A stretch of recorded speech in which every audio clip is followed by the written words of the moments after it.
Number one bowling attack in the world, नहीं नहीं नहीं सॉरी, अच्छा नंबर वन बोलते हैं। जो भी है, 135 की एवरेज स्पीड से शानदार बॉलिंग की है शाहीन शाह अफरीदी और नसीम शाह, जिसे बाबर आजम ने कहा था कि तो जसप्रीत बुमराह से भी बड़ा बॉलर है। और जो दो नए टैलेंट आए हैं पाकिस्तान क्रिकेट में, जो नेट्स में बाबर आजम को बार बार बोल्ड कर रहे थे, खुर्रम शहजाद, क्या बॉलिंग की है इन्होंने। और पाकिस्तान मैनेजमेंट के बारे में तो बात करनी बहुत ज़रूरी है, जिन्होंने कहा कि इस पिच पे स्पिनर्स का तो कोई काम ही नहीं है, अबरार अहमद को हम ड्रॉप करते हैं और हमारा जो स्पिन है वो सलमान अली आगा संभालेंगे। अब शायद सबको समझ में आ गया है कि बड़े बड़े ब्लंडर किए हैं कैप्टन से लेके मैनेजमेंट ने, और मेरे ख्याल से पूरी थिंक टैंक की गलती है जिस तरीके से उन्होंने इस मैच की तैयारी की।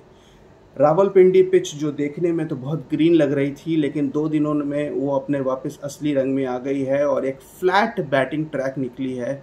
और पाकिस्तान पता नहीं किस तरीके की तैयारी कर रहा है इतने दिनों से। अब तो ये टेस्ट मैच जीतना पाकिस्तान के लिए एक बहुत बड़ा एफर्ट होगा, क्योंकि जिस तरीके से बांग्लादेश ने बैटिंग की है डे 3 पे, मुझे नहीं लगता कि अब इस मैच में रिजल्ट लाना बहुत आसान होगा। अगर ये रिजल्ट आता है तो it will be a thriller of a test match.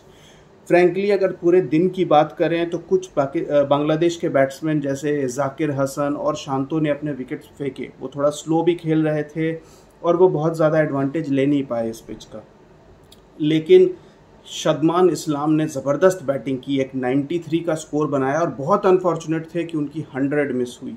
मेरे ख्याल से वो 100 के प्रेशर में आ गए थे। मोमिनुल हक ने एक अच्छी स्पीड में अच्छे इंटेंट से बैटिंग करते हुए हाफ सेंचुरी बनाई, लेकिन जो असली गेम चेंजर थे आई वुड से लिटन दास, जो डे एंड पे आके उन्होंने अटैक किया है एक टायर्ड पाकिस्तान बॉलिंग लाइनअप को, और सेकंड न्यू बॉल में तो नसीम शाह को धो दिया उन्होंने। एक ओवर में 18 रन, इंक्लूडिंग एक ऐसा 6 जो ग्राउंड के भी बाहर गया। उन्होंने पाकिस्तान के सारे प्लानिंग की धज्जियां उड़ा दी। बीच में जब सेकंड न्यू बॉल ड्यू होने वाला था तो 4-5 ओवर के लिए सईम अयूब को लाया गया, और शाकिब अल हसन जो एक पॉलिटिशियन है, क्रिकेटर हैं, क्या है पता नहीं, अब तो वो ज़बरदस्ती इस टीम में खेल रहे हैं। उन्होंने, आप सोच सकते हो कि इस तरीके के पिच पे सईम अयूब को अपनी विकेट दे दी, और विकेट देने के 1-2 ओवर के बाद ही हटा दिया गया सईम अयूब को बॉलिंग से। क्यों? क्योंकि कहीं ना कहीं शान मसूद जान गए थे कि अबरार अहमद को इस पिच पे नहीं खिलाना बहुत बड़ी गलती हो गई है। अज़हर महमूद साहब जो पाकिस्तान के कोचिंग स्टाफ का पार्ट हैं, उन्होंने खुद प्रेस में आकर के कल ये बात की कि हमसे गलती हो गई है इस पिच को रीड करने में। रावलपिंडी की जो सरफेस हमने देखी थी, हमें लगा था कि वो सीम और बाउंस को सपोर्ट करेगी, लेकिन इवेंचुअली वो एक ऐसी पिच निकली जिसकी ऊपर की कवरिंग 1 घंटे 2 घंटे में सूख गई। आपको याद हो कि बांग्लादेश ने जब बॉलिंग की थी तो पहले 1 घंटे सीमर्स को काफ़ी सपोर्ट मिली थी, लेकिन वो सिर्फ 1 घंटे थी। उसी 1 घंटे में पाकिस्तान के 3 विकेट गिर गए थे, लेकिन उसके बाद से इस पिच पर 1 विकेट लेना भी बहुत मुश्किल होता जा रहा है। मुशफिकुर रहीम ने अपने एक्सपीरियंस का सही इस्तेमाल किया, एक हाफ सेंचुरी बनाई, थोड़ी स्लो बैटिंग की, लेकिन ठीक है, एटलीस्ट उन्होंने इंश्योर किया कि विकेट्स नहीं गिरे। और लिटन दास ने अग्रेसिव बैटिंग की। शाकिब अल हसन, मैं I would say he would be regretting the decision कि उन्होंने जिस तरीके का शॉट खेला सईम अयूब पे, वो आराम से उसे निगोशिएट कर सकते थे। But overall Bangladesh would be happy कि एटलीस्ट उनके 4 बैट्समैन ने हाफ सेंचुरीज बनाई। शदमान इस्लाम ऑलमोस्ट 100 बना चुके थे, मतलब 93 पे आउट हो गए, अनफॉर्चुनेट थे। लेकिन अगर अभी मेहंदी हसन मिराज आना बाकी हैं, अगर ये लोग मिल के कल का पहला सेशन निगोशिएट कर लेते हैं तो ऑलरेडी 316 रन बना चुकी है बांग्लादेश पाकिस्तान के 448 के जवाब में। अगर पहला सेशन बैटिंग कर लेती है बांग्लादेश तो ऑलमोस्ट 400 के नज़दीक पहुंच जाएगी। और अगर पाकिस्तान वर्स्ट केस में कोई 40, 50, 60 रन की लीड ले भी लेता है तो भी वो बांग्लादेश को एटलीस्ट 250-300 का टारगेट देना चाहेगा।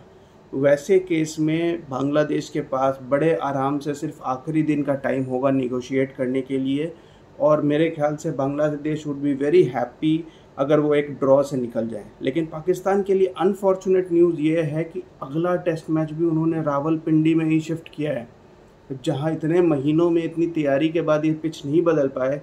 तो मुझे नहीं पता कि 4 दिनों में वो इस पिच में ऐसा क्या चेंज कर देंगे कि सेकंड टेस्ट मैच में रिजल्ट आ सके। आपको याद दिला दूं कि शान मसूद ने ये कहा था कि अब उनका एम है 9 में से 7 मैचेस जीत के वर्ल्ड टेस्ट चैंपियनशिप का फाइनल खेलने का। लेकिन 9 में से 7 मैचेस बांग्लादेश के खिलाफ अगर वो ड्रॉ कर लेते हैं एक मैच भी, तो उन्हें साउथ अफ्रीका को साउथ अफ्रीका में हराना होगा, इंग्लैंड को 3-0 हराना होगा, जिस इंग्लैंड से वो 3-0 हारे थे 2 साल पहले, और फिर वेस्ट इंडीज़ के साथ भी सीरीज़ जीतनी होगी, जिसका भी एक टेस्ट मैच रावलपिंडी में है। तो मुझे नहीं पता कि अनफॉर्चुनेटली पाकिस्तान की प्लानिंग फिर से बहुत ही ख़राब हुई है, इस पिच की तैयारी बहुत ही ख़राब हुई है। ये वही रावलपिंडी की हाईवे ट्रैक है जिस पे स्कोर्स बना बना के बैट्समैन ने अपने एवरेज और आईसीसी रैंकिंग्स में बने हुए हैं, और इस ग्राउंड से बाहर निकलते ही सबको पता है कि वो बैट्समैन कितने रन बनाते हैं। तो पाकिस्तान के लिए मुसीबतें बहुत बढ़ गई हैं। कल डे 4 को अगर पाकिस्तान कुछ बड़ा नहीं कर पाती, अगर पहले सेशन में वो बांग्लादेश को ऑल आउट नहीं कर पाती, अगर बांग्लादेश 400 प्लस कर लेती है, तो मुझे नहीं लगता कि इस पिच पे इस मैच में कोई भी रिज़ल्ट पाकिस्तान ला सकती। इनफैक्ट अगर बांग्लादेश ने बड़ी बैटिंग कर ली कल, और बांग्लादेश ने कल 2 सेशन बैटिंग करके 550-600 रन बना दिए और 100-150 रन का लीड ले लिया, तो पाकिस्तान की बैटिंग प्रेशर में आ सकती है। तो अभी इस टेस्ट मैच में यही 2 तरीके हैं जिससे रिजल्ट्स पॉसिबल है। अदरवाइज़ ये एक डेड ड्रॉ की तरफ बढ़ रहा है और उसका नुकसान सिर्फ और सिर्फ पाकिस्तान को होगा। Keep watching guys, thank you.